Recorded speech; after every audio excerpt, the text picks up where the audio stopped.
Good morning, and good evening sa Pilipinas. Ayan guys, sabay-sabay natin nasaksihan ang laban ng ating pambato na si Marlon Tapales versus Naoya Inoue. Ayan guys, iba talaga ang pusong Pilipino, iba ang pusong mandirigma. Talagang lumalaban guys. Masakit lang isipin na talo tayo. Matapang talaga si Marlon Tapales, pusong mandirigma.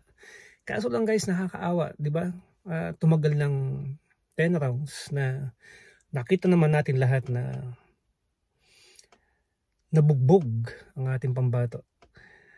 Nakakatama naman siya, pero alam niyo parang baliwala sa Japanese fighter si Naoya Inoue. Yun lang guys, nakakalungkot lang isipin na yun, ang daming mga haters ni Marlon Tapales, dapat wag nating i-judge ang ating fighter, Filipino fighter. Ito, na-realize din natin na yung hirap ng training ng isang boksingero. Training na matibay, talagang matibay sa training. Imagine pinaghandaan ng laban ng 3 to 6 months before the fight. Talagang patayan sa training, diet, magbibigay ka talaga ng time. Kaya yun lang, tulong-tulong tayo na iangat natin ng mga Filipino boxer. Yung mga haters dyan, mga supporters, magsama-sama tayo. Diba? Siguro panahon na guys, na kailangan ituloy talaga ang labang na Naoya Inoue versus Cuadro Alas, Jarrell Casimero. Kasi alam naman natin lahat na itong si Cuadro Alas, di kalibreng boksingero, sumasabay, makunat ang sa mga laban ni Cham Tata. Nakita ko talaga na makunat ang mukha, kayang tumanggap. At the same time, si Cuadro Alas, talagang sumusuntok ng kombinasyon na malalakas ang suntok. Sa aking palagay, ang kailangan na fighter na lumaban kay Naoya Inoue, yung katulad ni Tata na sasabay. Kasi pag nakatikim si Inoue ng mga suntok, I'm telling you, babagal yan, hihina yan. Kung napanood niyo yung laban niya kay Nonito Donaire, yung first fight, nakita niyo, di ba, nasira ang mata ni Naoya Inoue. Bumagal at medyo nag-ingat talaga siya. Nag-ingat siya kay Nonito Donaire. Lalo pa pag nakatapat niya sa ating pambato. Lalo pa. So, wag nating isipin, wag nating i-judge ang boksingero kesyo si Tata Boy Hingal. Men, nakita nyo lahat ang laban ni Cham Cuadro Alas Casimero.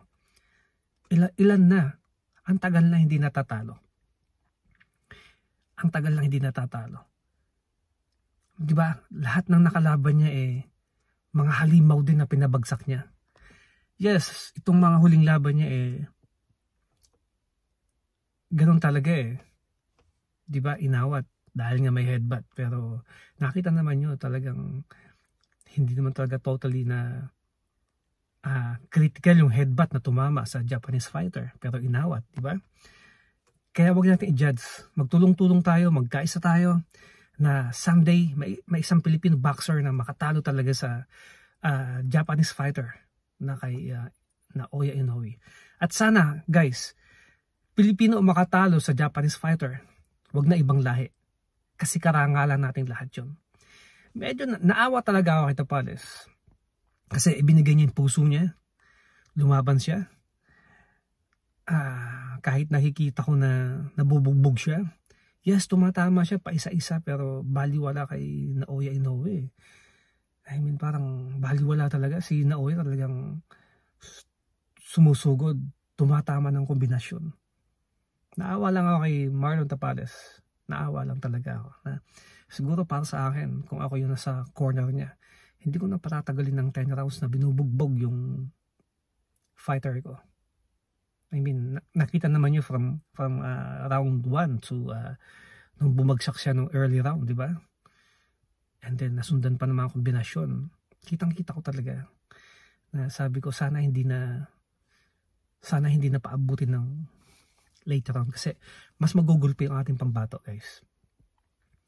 Siyempre, Pilipino ako, apektado ako dahil natalo ang ating pambato, pero kung ako yung talagang nasa corner niya, ako yung manager niya, I mean, catman niya, aawatin ko na yun. Kasi bugbog talaga ang ating pambato. Sana lang. Itapat na talaga matuloy na yung labang Cuadro Alas versus Japanese fighter.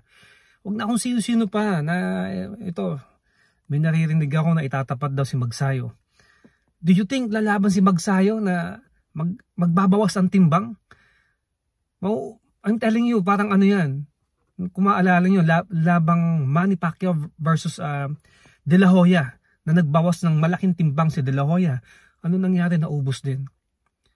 I mean, okay na yung division ni Magsayo sa 130, 135. Wag na ninyong piliting pigain yung tao na bumaba ng super bantamweight para labanan lang ang Japanese fighter.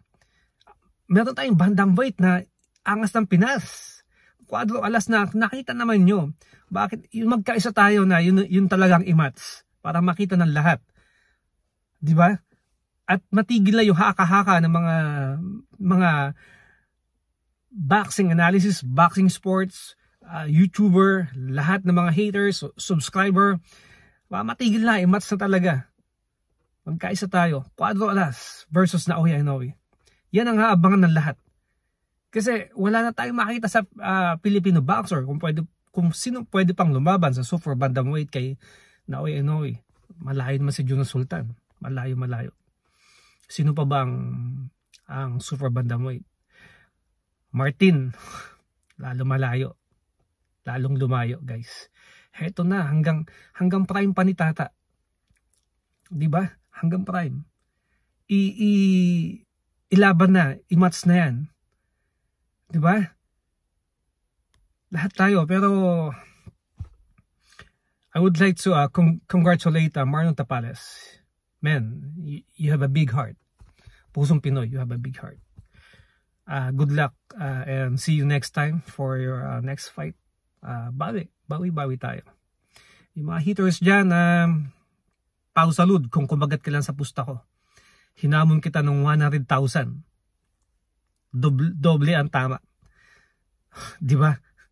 Alam mo, bakit hindi ka nag-reply sa akin? Alam mo ang mangyayari. Yan. Si SB, nakita mo naman ano nangyari sa bata mo. Kung bata mo ba o talaga pinipilit mo lang sarili mo na member ka ng MP. 'Di ba? Tama na ang yaw pag talo-talo. Yun lang, guys. Bawi-bawi tayo. Mabuhay ang Pilipinas.